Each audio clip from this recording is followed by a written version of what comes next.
Okay, so first of all, thank you very much for attending today. For some of you, this is the third or fourth webinar that you've been to, so appreciate you being a part of the series. And for those of you new to the content that you're seeing here, we hope you enjoy it and come to future webinars as well. So as discussed, the topic today is how do we scale paid media to drive more pipeline, and particularly regardless of the stage of company that you're at, how do you think about paid media in a framework so that you can build scale and grow the business faster? And so we're not going to get into the tactical today. We're not going to talk about specific plays or examples of plays that other companies are running, because that gets too much into the nitty gritty. Instead, I want to give you guys a framework in terms of how you think about the problem and how do you go about implementing this in your respective company, and the principles that are almost evergreen regardless of where you are. So as a starting point, let's look at the framework. So we want to have a 5-step process when we're thinking about scaling paid media. And this is whether your monthly paid media spend is $5,000 or if it's $1 million. So step 1 is you want to audit your existing spend, and you want to see how is it performing, what's working, what's not working. Number 2 is you want to optimize, reallocate, and scale. This is where you'll identify things that are winners, campaigns and programs and channels that are really doing well for you, and then campaigns that aren't doing as well, and you want to likely reallocate budget away from that or optimize those campaigns. And then the ones that are working, you want to scale those up. Third is you want to identify new channels and campaigns based on avenues that you haven't tested previously, avenues that you see as potential opportunities that your company should at least experiment with. Number 4 is you want to deploy the adjustments that we've outlined in steps 2 and 3 and start to collect additional data. And then based on that additional data, step 5 is you want to adjust your overall budget allocation. And this is where you may lobby for additional spend or work within the spend that you currently have and be far more optimized. And so looking at step 1, when you're auditing your current spend, you want to start with a bird's eye view. How much are we spending every single month, and how much revenue are we driving? In this particular example, this company does incredibly well with paid media. They're spending upwards of almost $100,000 in some months, and their ROI is above 1 on their spend. So this means that they're breaking even on their paid media spend in the same month that they're spending those dollars. Now, obviously, in B2B companies with larger sales cycles, having an ROI like this is quite unlikely. So you want to figure out, am I making 10 cents on every dollar that I invest for paid media? That's still pretty healthy because I know that I'm paying back my investment within a year. Or conversely, are we making only 5 cents for every dollar that we invest? And at that point, it ends up becoming a point of risk for the business. And so being able to look at it at a bird's eye view, is paid media performing well or not? And what is the ROI that we're seeing? And this is basic level data. Whether or not you have detailed multi-touch attribution set up, you can at the very least have a high level idea of how much money you're putting in and how much revenue you're getting out of it, so that you know roughly is this channel profitable for us or not. Number 2, you want to look at your channel analysis. So once we understand on a monthly basis if we're profitable or not, you may want to look at specific channels to see which ones are working and not working. So this is a company that's far earlier in its journey on the paid media side, and you can see that they're spending about $14,000 on Google. They got about 9 leads, 24 demos. A bunch of them became opportunities, and 2 led to close 1. And pretty good ROI on that, given that they spent $14,000, they closed about $22,000 in revenue. So solid ROI, and they're breaking even well within their payback period benchmarks. Similarly on Capterra, they're spending about $6,000, $15,000, $16,000 back. Solid ROI that's worth scaling. And then you can see on LinkedIn and Facebook, they're not nearly as profitable. So while it's earlier days for this company, this is something to keep an eye on to see which channels overall perform well for us and which ones don't. And one of the common questions we get asked is like, well, how do you measure Google versus LinkedIn versus Facebook? Because Facebook is usually a last touch, not a first touch. And sometimes people watch a video on Facebook and then come through branded search, and then Google ends up getting the credit. All of those things are definitely true. I think starting off with a basic report like this can give you a pretty good idea, rough idea of what's working and what's not. And then you kind of need to triangulate the truth with additional data points where, for example, maybe on this $2,000 in ad spend on Facebook and LinkedIn each, maybe you got hundreds of thousands of views on certain videos, and you see branded search spike for you. So you may want to come back and revisit the numbers at that point. But in general, you should have a pretty good idea of what's happening from a basic report like this. Then you want to look at your specific campaigns. What's working within a specific channel and what's doing well and what's not. This is an example that we've used before within Google Ads, where this company is spending about $270,000 a month on paid media. And there are some campaigns that are performing far better than others. So you can see that on this far right column. Maybe a little difficult to see, but it says pipeline plus close when invested. And in this case, there are some campaigns that are returning 5x or 4x or 2x.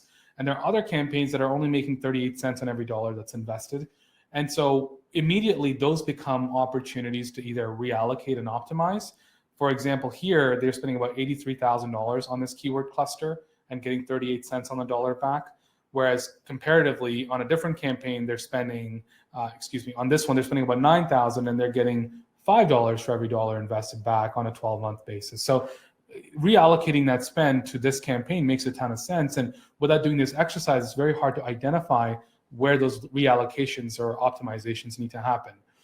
There are also places where you likely, instead of reallocation, need to tweak and test and optimize. So in this case, you have this campaign that's spending about $37,000 and getting about 81 cents on the dollar back, which is actually not that bad. So in this case, it might be that we need to change our ad copy. It might be that we need to change our keyword clusters associated with this ad. It may be that we need to change our landing pages to improve conversion rates, or even looking at our down funnel experience for that particular set of keywords. Do they have a different nurture streams, or is the sales team reaching out in time?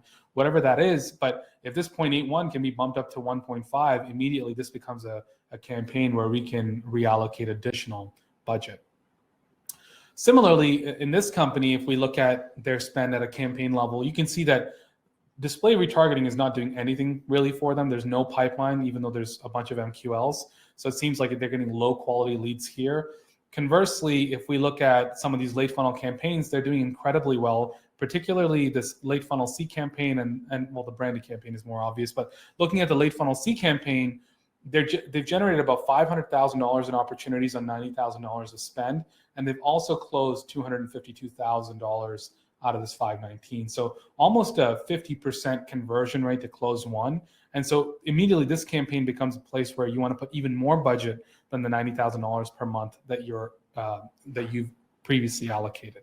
And so then the question becomes, well, how much more should we invest? And depending on the channel and the campaign type that you're looking at, the metrics to measure to identify the room to scale are different. So particularly with search, a really good indicator is search impression share and what percentage of time are you in the top for results for paid media, and how much of that is being lost due to budget versus rank. So that late funnel C campaign that we see here, where $90,000 is being invested, this company's only showing up in the top 4 results 68% of the time. So a very quick win here is to get this number up to 90-ish%, and you would immediately see a ton of more conversions and a ton of more pipeline, and likely even more close won deals.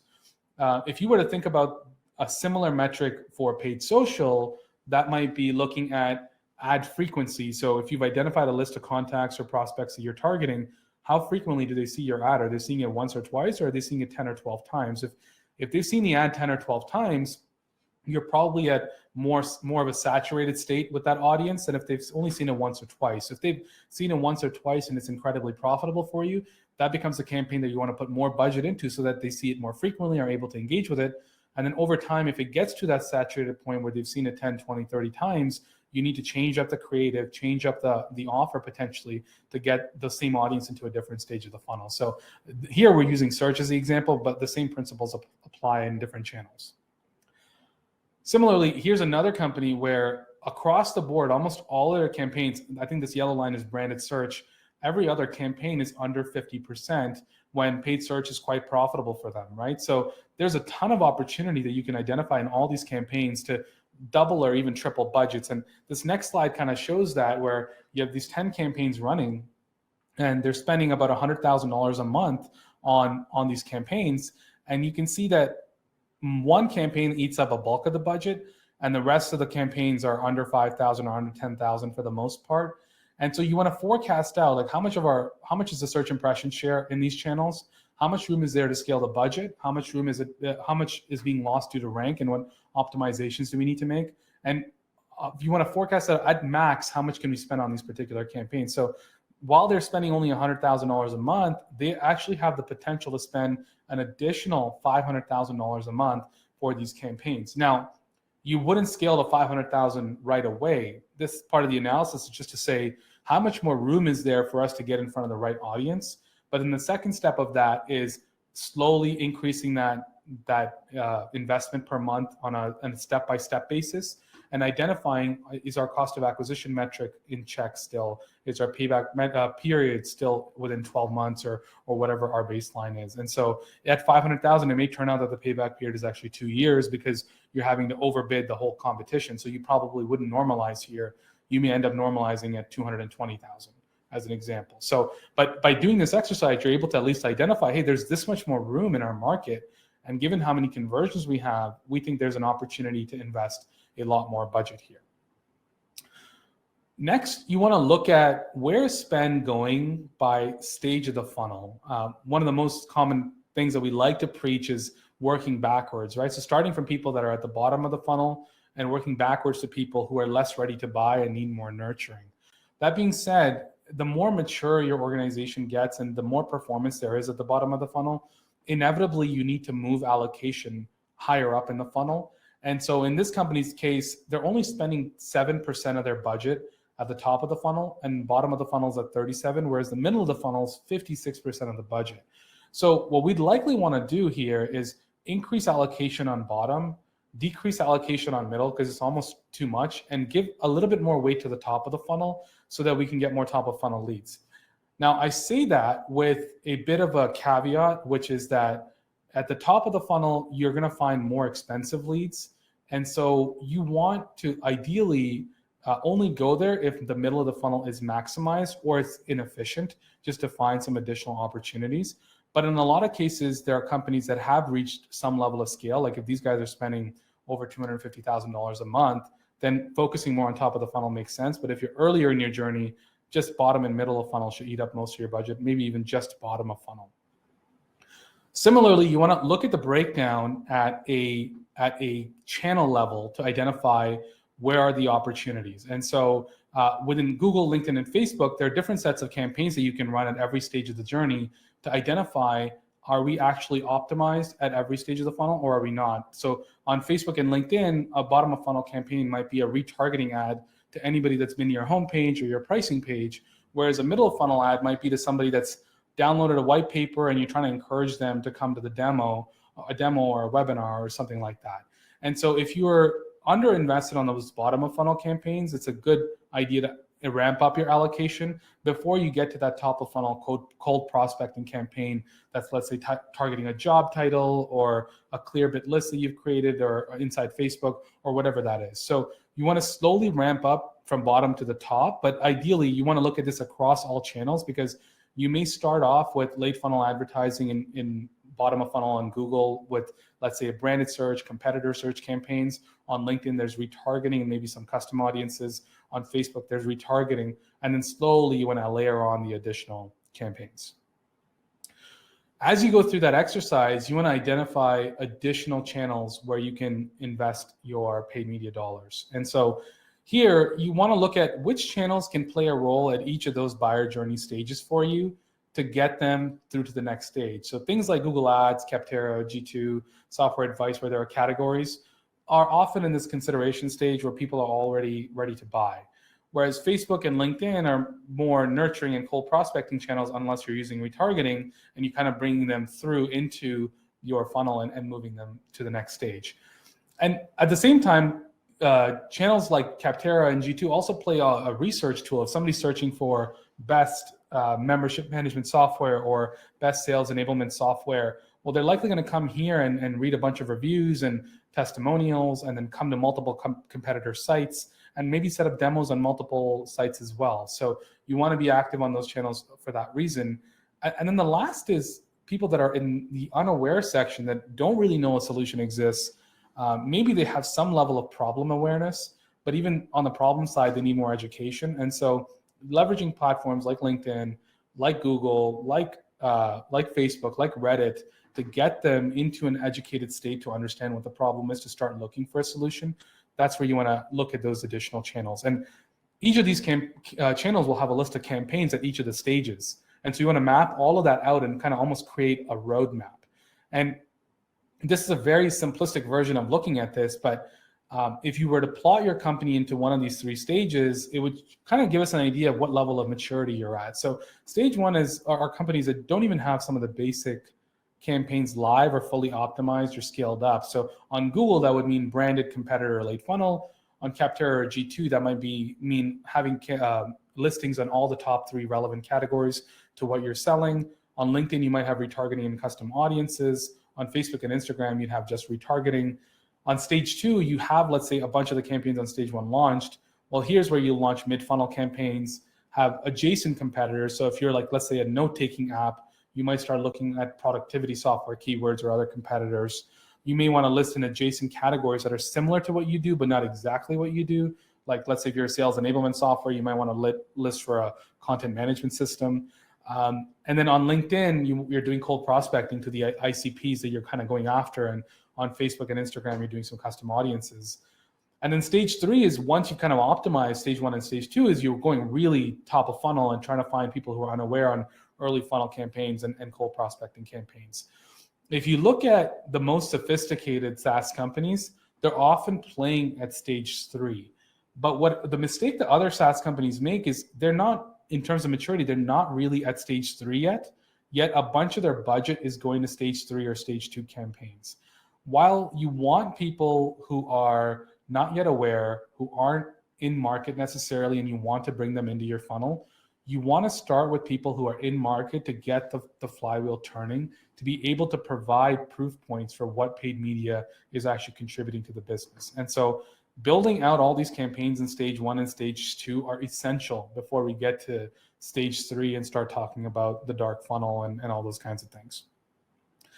Taking this a step deeper, and this might be a little harder to read as well, and we'll share the slides after, so it'll be easier to read then, is for each single channel and campaign, you want to list out all the potential campaigns that you could run on that platform, on LinkedIn, on Google, Facebook, Bing, Reddit, etc. And you want to list out all the potential campaigns that are there and prioritize them. So for example, a LinkedIn retargeting ad to people that went to your homepage or pricing page is more important than a LinkedIn retargeting ad that is targeting everybody that went to your blog.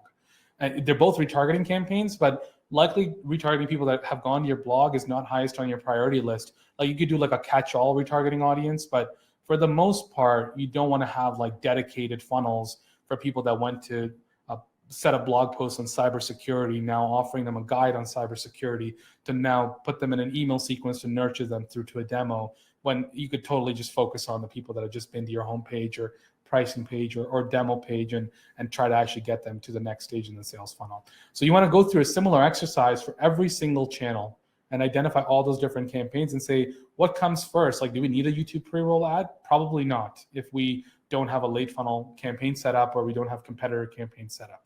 And so as you kind of prioritize those, it's going to turn out that there's actually about 20 to 30 campaigns that you've never launched that need to be launched first before you get to those earlier funnel campaigns. And then based on the last 2 slides, what you eventually want to get to is build a budget allocation, similar to what we talked about in slides 10 and 11, is by channel and by stage of journey, how much budget do we want to allocate to each of these areas? And so it might turn out that your split looks something like this, where let's say you have $80,000 to $85,000 to spend, where Google's getting $20,000 in your budget, LinkedIn is getting another $20K, Capterra and G2 and Software Advice are getting 16, and Facebook and Reddit get 12,000. And this becomes like your budget 1 or experimentation budget. But as you launch the campaigns, it might turn out that, hey, the Reddit campaigns were a total miss, but the ones on Capterra or G2 Crowd went really well. So maybe we reallocate this budget here. Facebook retargeting is doing decently well, so let's keep that going. But maybe only half of that spend is working, so maybe we allocate the other half to LinkedIn, and then we scale up Google because it's working really well for us. And maybe instead of 20K, we increase that to 30 or 40K. And so you want to start off with this budget allocation, but it's never set in stone. And part of your job is to constantly keep tabs on it to make sure that you're updating it on a month-to-month basis. And how we do that is by launching the ads and collecting results. So similar to what we were looking at earlier, the campaign and channel analysis, we want to start doing that on an ongoing basis to measure what's actually working and what's not working. So with Google here, as an example, Google and LinkedIn are working really well. Facebook is kind of working, and Reddit and Capterra are not working at all in terms of contact generated. But then if you look at close won deals, only Google seems to be working in this particular case. Similarly, when we look at this other company, when we look at their spend on LinkedIn, retargeting is generating a ton of contacts. Prospecting campaigns aren't doing that great. And then downloadable assets are doing fairly well, even though we haven't spent that much money here. So that gives us some idea of which campaigns we want to potentially scale up or scale down. And then we bring that to a budget allocation step where we say, okay, our January budget was 85,000. We actually spent 80. We want to adjust this budget where, look, instead of 50,000 in January, we're going to spend 62,000 on Google. We're going to reduce our LinkedIn spend, reduce our Facebook spend, drastically reduce our Reddit spend, and Capterra comes down just slightly to 4,000. At the same time, we want to build business cases so that as we go through budget allocation exercises, it'll turn out that some campaigns are working really well, and we need a lot more budget to scale them through to the next level. So in this case, we see that we want to forecast out, hey, if we increase our spend by 1.5x, we still have a significant ROI and we add a ton of MRR. But if we increase it by 3,000, our ROI decreases from 1.23 to 0.78. So we add more MRR, but we're actually losing money over the 12-month period. And so our payback might be like 14 or 15 months. So here we want to normalize and understand what is that break-even point and what are we comfortable with, and start forecasting like, yeah, we could spend more, but we're going to get less efficient as time goes on. So maybe the point at which where we normalize is at this 2x rate, because we still break even in a year and we're able to add a ton of MRR. And then we take that information, and by the way, before I jump ahead, like in order to calculate these numbers, you need to do a ton of the analysis above and also take a look at the MRR, look at your churn rates. It might turn out that you're bringing on 225K in MRR, but half of it is churning within the first 3 months. So your ROI calculations are broken. And so you kind of need to keep an eye on not just the conversions or the close won deals, but also retention, especially when there are month-to-month contracts in let's say a lower ACV model. But assuming that those numbers do hold up, you want to be able to come back for an increased budget allocation and say, hey, we used to spend, I'm just making this up, $125,000 a year. We want to change that to $300,000 a year on paid media. And here's how that breaks down by channels. We have the underlying data to support it. Similarly, you could split it out by product line and say, in product line 1, we were spending about 1.1 million. We want to ramp this up to 1.4. Product line 2 goes from 300,000 to a million. Product line 3 goes from 95,000 to 500,000. And so that basically overall our budget goes from 1.5 million to 3 million for paid media. So we're doubling our overall paid media budget. And here's how we want to track accountability of this. Keep the payback period within 12 months, target a cost of MQL per trial at this rate, and our overall CAC should be here. And if we're within that range, that means we can keep our spend at these levels, or we need further adjustments and optimizations. And this is really where we want to end up at the end of the day. We want to be able to come back with a budget recommendation that allows us to scale up.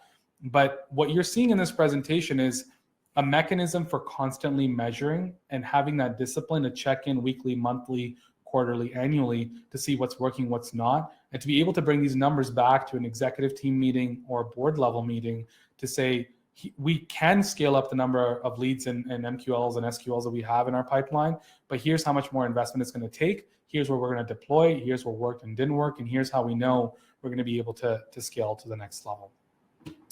So I'll stop there. I tried to keep this presentation short, about 25 minutes. That gives us more time for Q&A, but really the idea is to give you guys a framework so that you can apply it to your respective businesses. So feel free to add questions to the chat. I see there's some that are in there already. So I'll start by addressing those, but please add more as we have a bunch of time. And as I mentioned, we'll also be sharing the slides. So question number 1, I see, what's the biggest mistake you see people making with paid media? I'd say the number one thing is this idea of allocation by stage of funnel and doing the wrong things first.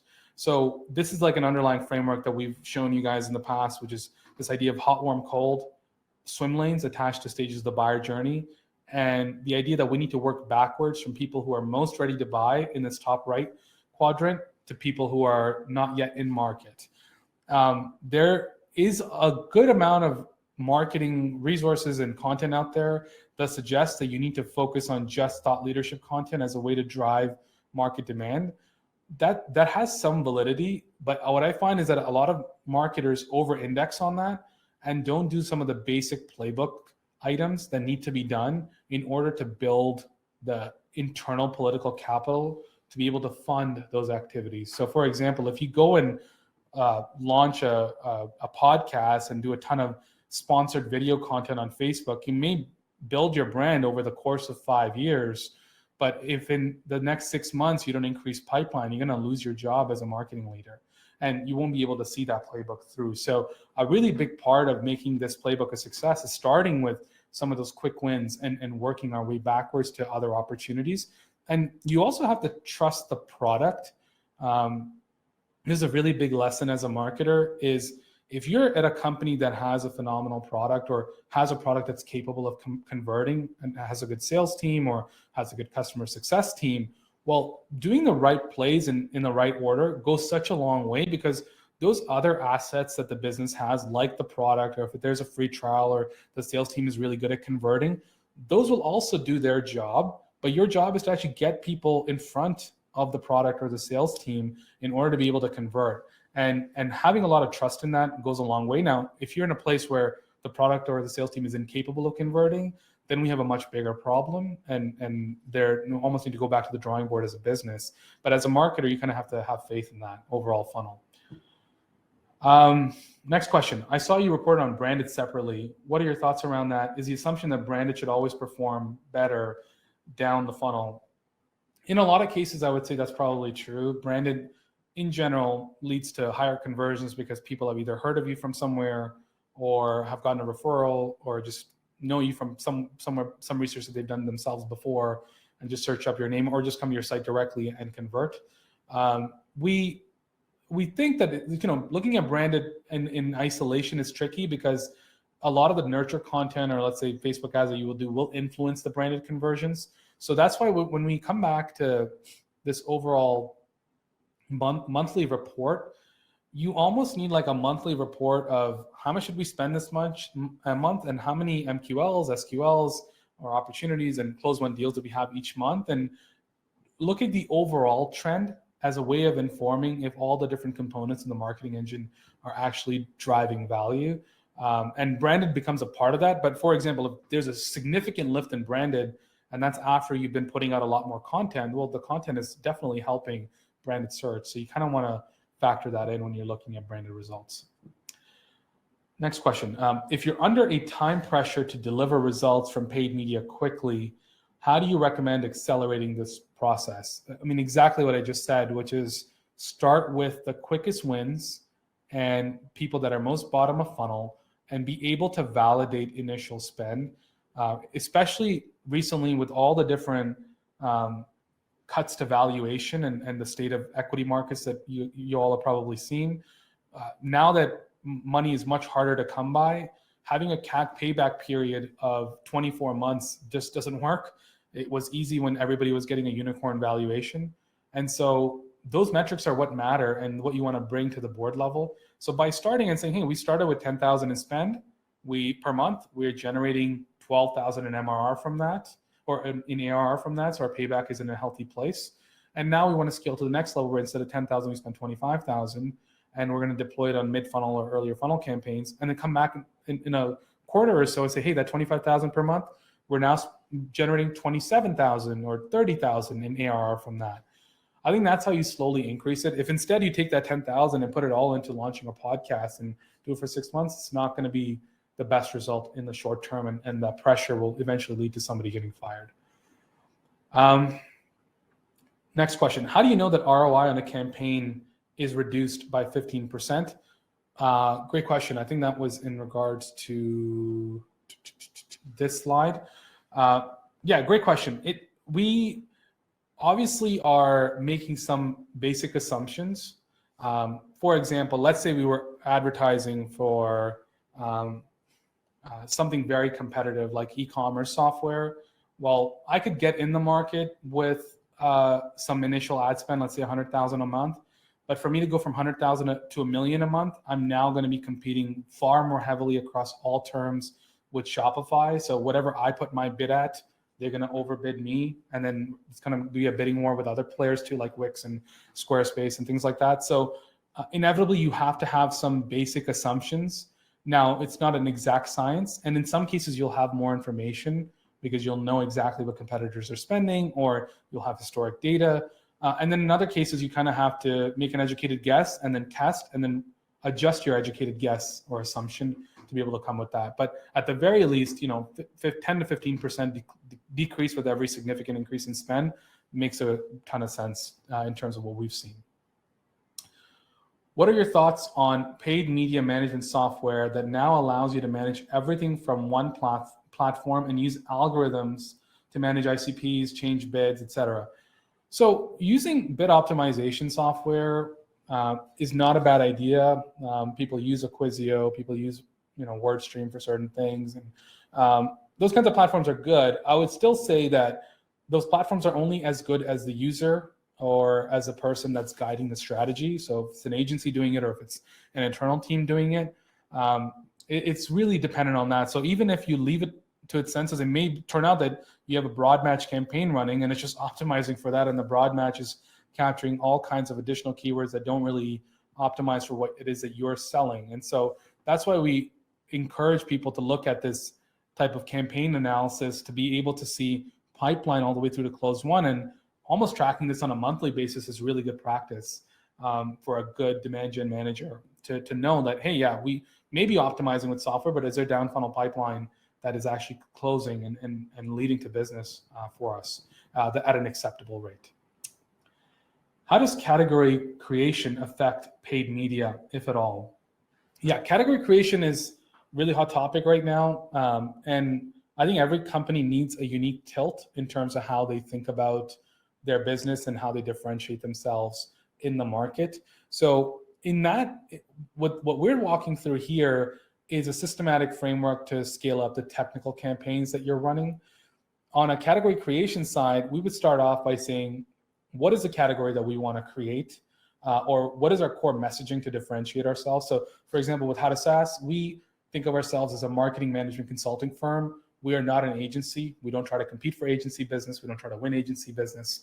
And so when we think about us as that specific category, well, there's not a ton of demand for that if you were to just look at Google search volumes, right? And so, but what we do is we're creating that demand by having the right story, the right content behind that, and then leveraging the right platforms to get people into our funnel. So that might mean building custom audiences on LinkedIn, or targeting CEOs of large software companies, or running a campaign for fractional CMO on Google AdWords or whatever that is. But then as they enter the funnel, the content that they encounter is not a tactical solution. It's not like, hey, optimize your Google ads and come work with us. It's more like, we help you build out your marketing strategy. We help you build out your looking at investments and looking at their marketing potential. And when they see that messaging combined with the tactical campaigns that you see in this presentation, that kind of comes together on the category creation side. But that's just on the paid media front. On the content front, that's why we have books. I put out my drawings on LinkedIn. That's why you see the webinars here. It's all part of that process. But paid media just by itself needs to combine with that overall strategy. Next, I see, what types of creative on paid social are working the best in B2B SaaS right now? High production or content that feels really organic? There's a bunch that I think, regardless of what type of solution you're selling, are worth testing. So coming back to this roadmap, which again, I know is hard to see, but you want to test all of it. So you may, for example, want to run an ad to a downloadable guide. There's a ton of content out there that says, ungate everything. Let's not try anything that's gated. But yeah, in some cases, you may want to test a gated piece of content and get somebody into your funnel. In another case, you may want to just do a 2-minute video that directs straight to a landing page or just a demo form. In other cases, it's just a video in itself, and you're just directing it to consumption. You kind of want to test out all of these campaigns, but the key to it is to do it in the right order. So if you just launch video ads across the board without any calls to action, just to build your brand, that kind of looks like you're doing a short value add video. My guess is if you're a B2B solution, that's not going to work as your first go at what you should do with paid media. Instead, if you build it step by step and you say, do we have our late funnel assets built out, or the late funnel campaigns live, and the right assets or collateral we need for those campaigns, and then work your way backwards to something like that, then it's probably a better idea. But overall, in general, in terms of what's working, case study ads work, downloadable guides work, videos work, everything really works. It's just a matter of where are you on your journey and what's the right next campaign that you should be investing into. Do you have a detailed blueprint for a best practice roadmap? For example, a standard paid media and campaign setup. This, depends on if you're asking for the right type of setup across different platforms. I would say what you're seeing on this slide is the right way to think about it. If you're asking for the best technical way to configure Google Ads, there are people that I would say are better at that than we are, because agencies have that dialed in a lot more than us. But really, it's about thinking about what is the right roadmap of configuring all of that and coming back with the right set of campaigns. So what is the order you're working on the campaigns is almost more important than the technical, because the technical is almost a commodity at this point. There are so many agencies out there, so many freelancers that do paid media, that if you can just configure a basic retargeting ad or a late funnel ad, you're already won half the battle. So I would say that the better question is, what is the right order of doing these things in? Next question. Do you measure cash collected, or is this totally based on total customer value / contract value? Yeah, great question. I would say contract value should be the starting point when you're looking at close one revenue, because when the deal closes, you don't really know churn rates. But like I said earlier, you want to measure your overall cash collected and churn rates throughout the funnel and get that as a feedback loop after the fact. So really good demand gen leaders are checking the downstream implications of their campaigns. And if, let's say, campaign 1 had a payback period of 6 months, but the customer is mostly churned by month 3, it's not really a good campaign at that point, right? Whereas campaign 2 could break even at 12 months and have an LTV of 5 years. So you want to look at that. And then the second part of this is, if, let's say, you are prepaying for the annual contracts, it may turn out that a customer is paying for year 1 on month 1 and year 2 on month 13. So technically you get 2 years worth of payment within 13 months. That's really important from a cash flow perspective, because cash flow in 13 months is actually 2x your annual contract value. And if you were being aggressive with paid media, you could say, hey, we're going to break even in month 15 because we are cash flow positive by month 13 regardless. And that gives us the freedom to spend more upfront. And a lot of companies don't do this, which is kind of surprising. Given that you are collecting the cash, you're not in a cash flow negative position if you're being more aggressive with paid media, especially if you know that they are going to stick around with you for 2, 3, 4, 5 years. What software do you recommend for campaign level revenue tracking for non-SaaS / e-commerce products? I would say, basic level campaign tracking inside Google Ads, and if let's say you're using Shopify or something, should be enough with a combination of Google Data Studio, Supermetrics, and a couple of other middleware tools. Overall, if you have Google Analytics configured properly and you have the right tagging on each of the campaigns, you should be able to triangulate the value that you're generating from a lot of these campaigns. And then if you're on the B2B SaaS side, there's a bunch of attribution tools out there. You can go from something as complex as Visible. There's a platform called Dream Data. There's a bunch of other software platforms out there. The one thing will say and caution against is attribution software can be complex to implement. It ends up becoming a very big project when really base level first touch attribution or last touch attribution is enough, and your HubSpot or Salesforce or Pardot in combination can give you a pretty good report to be able to make good decisions without necessarily adding another attribution software to your stack. How do you recommend using paid media for an ABM approach? Yeah, that's a really good question. And it's different definitely than an inbound approach. We did cover some of that stuff. When you're thinking about Google for, let's say you're targeting the biggest 100 hospitals in the country and targeting one or two specific roles inside those hospitals, Google's not going to do all that much for you in those instances.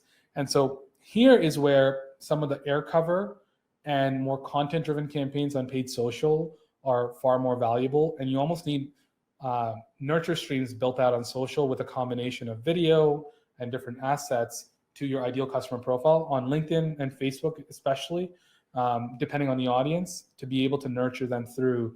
And you want to have, excuse me, having a platform here can be helpful, like a Sixth Sense, where you can target, micro audiences with specific content that's specific to their account, and working directly with the sales team, where if you know they're reaching out to these 10 accounts in the next quarter, you focus your marketing campaigns, collateral, and programs on these channels to those 10 accounts as well. So you're kind of working together with them. So it's a little bit different than what you see here. So really good question. Any other questions? Okay.